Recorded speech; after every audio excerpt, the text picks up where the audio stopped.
Yeah, what a crazy day today. Very volatile. The market is crazy all over. Plus, minus, negative, sideways, up, down, small crash, small rally. Everything we have seen this week were absolutely crazy. And, in the beginning of the week, I said I feel like the week could be positive, but the only way was the Fed, and the overall scenario was a little bit too dark for the stock market this week. So I hope that in the last 2 weeks, where trading is also a little bit, let's say, handicapped, because you have to understand that the last 2 weeks are not full trading weeks, right? There's Christmas, there's New Year's Eve, and so on. So I'm having a little bit of a volatile time here always. But let's see if there is the Santa Claus rally. There's a lot of things that could be Santa Claus-ish, right? Two of my favorite people on Wall Street came out this week and said they are still bullish for the rest of the week. Also, if you have such a bad week with the health crisis slowly understandable, let's say, then you could have also a recovering next week, I think. With the seasonality, it could be there. But let's dive first into the market where we are, okay? We are currently, as of this moment, the S&P about 0.5% negative, as you can see here, or 0.56 almost, or almost 0.6. The Dow Jones also negative 1%. The Nasdaq had a crazy bad week. Obviously, tech is not benefiting from this interest rates hike, and that's why you see actually since a long time the Nasdaq is actually declining, right? So here you will see maybe a little bit of a bounce back next week. Let's see. Today we had this crazy fast recovery in the beginning of the market day, which was interesting. However, I expect the market to close negatively, and let's see how we start the next week. But let's dive first into Marko Kolanovic. Let me have a look. Kolanovic, yeah, right. Marko Kolanovic is the chief global strategy guy at JP Morgan's, okay? And when he's talking about the stock market, everybody listens, all right? That is because he had some really, really good, let's say, what is this advertising here? I don't know. He has some very, very good track record from the financial crisis over some other couple of really very, very good hits on the right spot where the market will be and where it's going. And that's why he came out with a piece and said in a Wednesday note, he outlined 3 reasons behind his expectation that equities will continue to rise next year, extending momentum from the S&P 500 year-to-date gain about 25%. We continue to see an upside in equities on better than expected earnings growth, China emerging markets backdrop improving, and normalizing consumer spending habits. Kolanovic explained, adding that U.S. corporations could post above consensus earnings growth of 14%. Forward consensus estimates are once again conservative at mid-single-digit growth rates across major markets. He continued, the tepid earnings estimates don't line up with the strong economy that taken hold post-pandemic, nor does it reflect elevated household savings or expanding labor market. Blah, blah, blah. So basically what he's saying, he is like, still the policy remains in place for a couple of months. You have still a growing economy. We have seen yesterday FedEx, for example.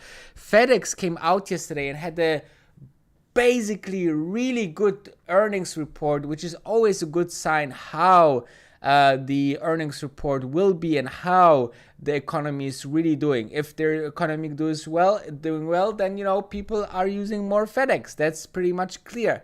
So this is why everybody looks at FedEx, and with those great numbers yesterday after the earnings close, obviously this was a good scenario to see, okay, the economy is still growing. So with that said, he came out even today with another one. He also said, on December 2nd, he said, like, buy the dip. And it's the end of the health crisis. And then he came out with today another piece. Let me have a look if I can find it. Here we go. So, yeah, that's behind the paywall, unfortunately, right? Let me see if I can just scroll down. No, I cannot. Yeah, he basically said that there could be a short squeeze rally in year end. Okay, so this is a brand new information that he actually shared here, and that's quite interesting as well to see what he thinks about the market. Then there's another guy that I really find interesting, but before we diving into that, I would love to show you what Space did, because I know there's a lot of space enthusiasts out there, and here's the Space chart. Okay, and not only that we lost about 3.4%, but have a look into the comparison. I put down Tesla versus Space versus S&P 500. The S&P 500 quite steady over the last couple of days.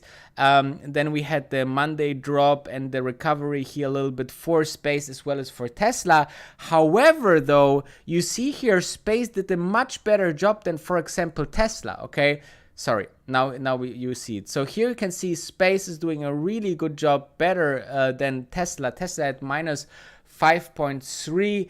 Space 3.6, and the S&P 500 1.2. So you can see here that it's a little bit better for those Space investors than those Tesla investors as of this recording. Okay, just want to show you that it's not only good and bad, it's also good or bad compared to the other stocks on the market. This is always already important. Okay, and here you can see the stock market 69, our favorite number, is going already down. And let's have a look what Tom Lee is saying as a conclusion, because he's also another really good predictor of the stock market. And guys, let me know meanwhile in the comments where you are watching from, so I can give you a shout out. You just heard one of my committee members call the move yesterday post-Fed nonsensical. Do you want to take issue with that? Well, one-day moves in markets are hard to explain. So I don't blame Jim for describing it that way. But to me, the reason I thought the market rallied yesterday is that the rationale the Fed gave for why they sort of changed their view on tapering, plus the roadmap for potential rate hikes, is an economy that's normalizing with both, demand shocks fading and the supply shocks fading. But at the same time, that framework included the risk that variants like the Delta variant slow the economy, and if Omicron has an impact, that they could walk back this framework. And that's very, that's a template that the market understands and agrees with and doesn't think there's policy error. So to me, I think it's actually a risk on roadmap that he provided, because it's sort of saying, look, unless Delta and Omicron and other variants, don't sort of change the trajectory, the Fed could be tightening. But that's sort of what the market wants, is that a Fed that sort of still has the markets back. Now, you're not trying to describe a Goldilocks environment, are you? Where even though we're having Fed tightening, it's what the market wants, it's what the economy can withstand, and yet it's going to be flexible enough in that environment. And by the way, we still have a lot of liquidity, even though they're doubling the pace of the taper. Let's not think that because they're doing that, all of a sudden the rain stops falling from the sky. right? They're still Correct. doing that. That's exactly right. He said it several times that tapering is not tightening. It's just not adding accommodation, which is different than removing accommodation, which is what rate hikes are.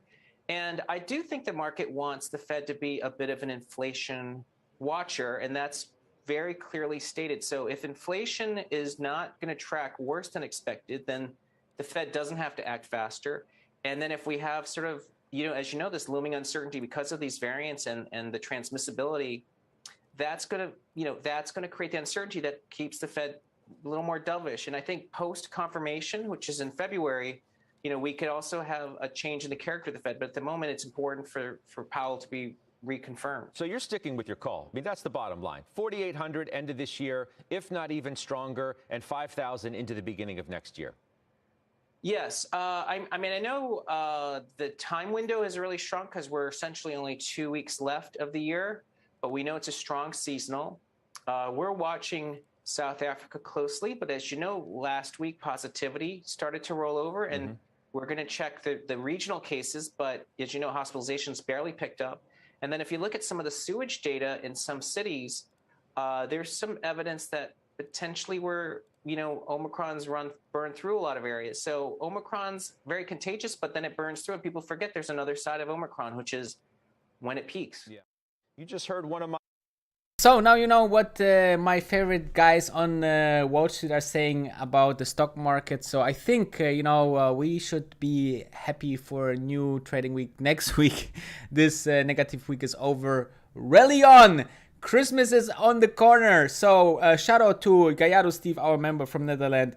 Also hi to Russia, to Indiana, to West Lafayette. 2 times West Lafayette. Great.